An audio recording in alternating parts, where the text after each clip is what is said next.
The Dallas Cowboys, once hailed as America's team, have fallen from grace in spectacular fashion.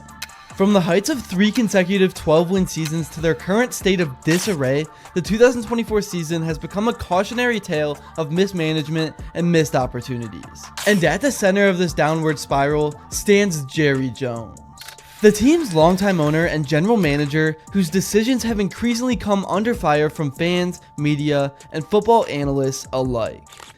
The seeds of the Cowboys' current predicament were sown in the offseason preceding the 2024 campaign. While other NFL teams were actively bolstering their rosters through free agency and trades, the Cowboys front office, led by Jerry Jones, remained eerily quiet. The lack of activity wasn't just noticeable, it was deafening. As days turned into weeks and weeks into months, Cowboys fans watched in disbelief as their team made virtually no moves to improve. No significant free agent signings, no trades to address glaring weaknesses, nothing. It was as if the entire organization had decided to take a collective nap while the rest of the league prepared for battle. But the offseason inactivity wasn't just about failing to bring in new talent. It was about the inexplicable delay in securing the future of the team's core players. Dak Prescott, Ceedee Lamb, and Micah Parsons, the trio that had been instrumental in the Cowboys' recent success, were all due for contract extensions. Yet, Jerry Jones seemed content to let these negotiations drag on, creating unnecessary tension and uncertainty within the locker room. The protracted contract talks with Dak Prescott were baffling. After 3 consecutive stellar seasons, in my eyes, it should have been a no-brainer to lock down the franchise quarterback long-term, especially with the tension it created with the position players not knowing who would be throwing them the ball. Instead, Jones played a dangerous game of chicken, allowing speculation and doubt to creep into what should have been a straightforward process. Similarly, Ceedee Lamb, who had emerged as one of the league's premier wide receivers, was left wondering about his future with the team. The same went for Micah Parsons, the defensive phenom who had taken the NFL by storm since his rookie year. The message sent by this dithering was clear. Even the team's brightest stars weren't guaranteed a place in the Cowboys' future. This wasn't just poor management. It was a recipe for disaster. Team morale suffered as key players entered the season unsure of their long-term status with the organization. The lack of security and commitment from the front office inevitably translated to uncertainty on the field. As the 2024 season kicked off, the consequences of the Cowboys' offseason inertia became painfully apparent. From week 2 and beyond, it was clear that this was not the same team that had dominated the regular season for the past 3 years. The lack of new talent and the cloud of contract uncertainties hanging over key players manifested in lackluster performances and a palpable lack of cohesion on the field. And the Cowboys' early season struggles quickly snowballed into a full-blown crisis. Game after game, they found themselves on the wrong end of lopsided scores. The defense that was once a formidable unit under Micah Parsons' leadership seemed incapable of stopping even the most pedestrian offenses. Meanwhile, the offense sputtered and stalled, unable to recapture any of the magic of the previous seasons. The home games at AT&T Stadium that was once a fortress where the Cowboys dominated became a theater of meltdowns. The team's 0-5 record at home was bad enough, but the manner of these defeats was truly alarming. Allowing an average of 37.4 points per game in their own stadium wasn't just disappointing, it was embarrassing. The once proud Cowboys were being outplayed, outcoached, and outclassed in front of their own fans, and those same fans have been letting them hear it. As if things couldn't get any worse, disaster struck in week 8 when Dak Prescott suffered a significant injury.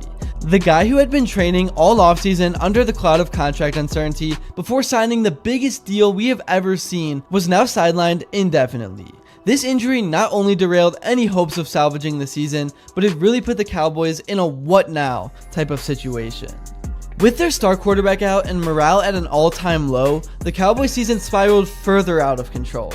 They now sit at a dismal 3-7 record, having lost 5 straight games. The playoffs, once considered a given for this talented roster, now are out of the picture, and they are in the race for the number 1 pick. These are words I never expected to come out of my mouth. To really understand the Cowboys' fall from grace, one must really look at the man at the helm, Jerry Jones. While Jones' tenure as owner has seen periods of great success, including 3 Super Bowl victories in the 1990s, recent years have been marked by a series of questionable decisions and an apparent disconnect from the realities of modern NFL management. Jerry's insistence on serving as both owner and general manager has long been a point of contention.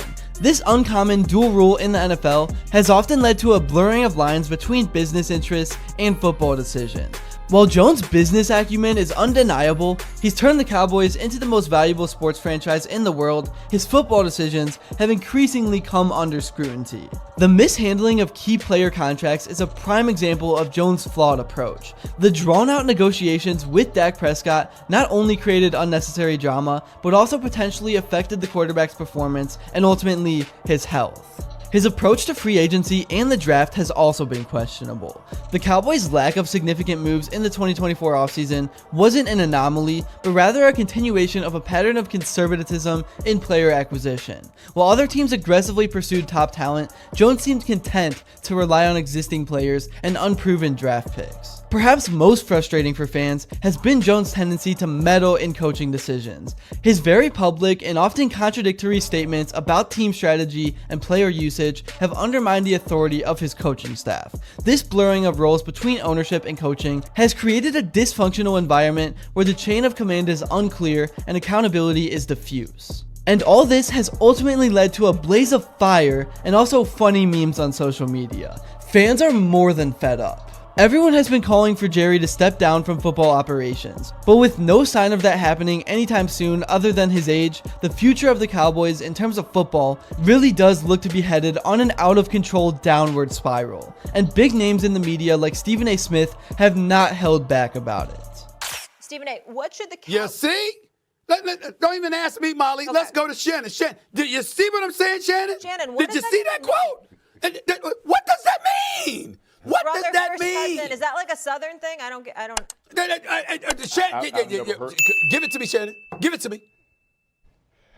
Look, I'm from the rural South and kind of understand a lot of what Jerry talks about, but I have no idea what he meant by this. But that's even Jerry. Our translator. And Jerry is delusional. Guys, Jerry is just delusional enough to believe. The Cowboys really do need a clear separation between business operations and football decisions. This means establishing a traditional front office structure with clear lines of authority and accountability.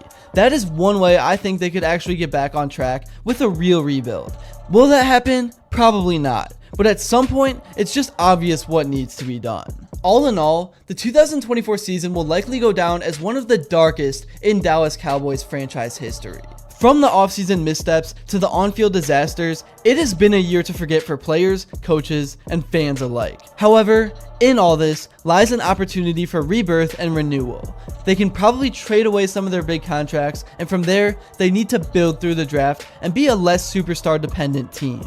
That's all I have for this one. Thank you all so much if you made it to this point. Make sure to like and subscribe if you enjoyed, and let me know what you would like to see next. And until then, I will see you all later.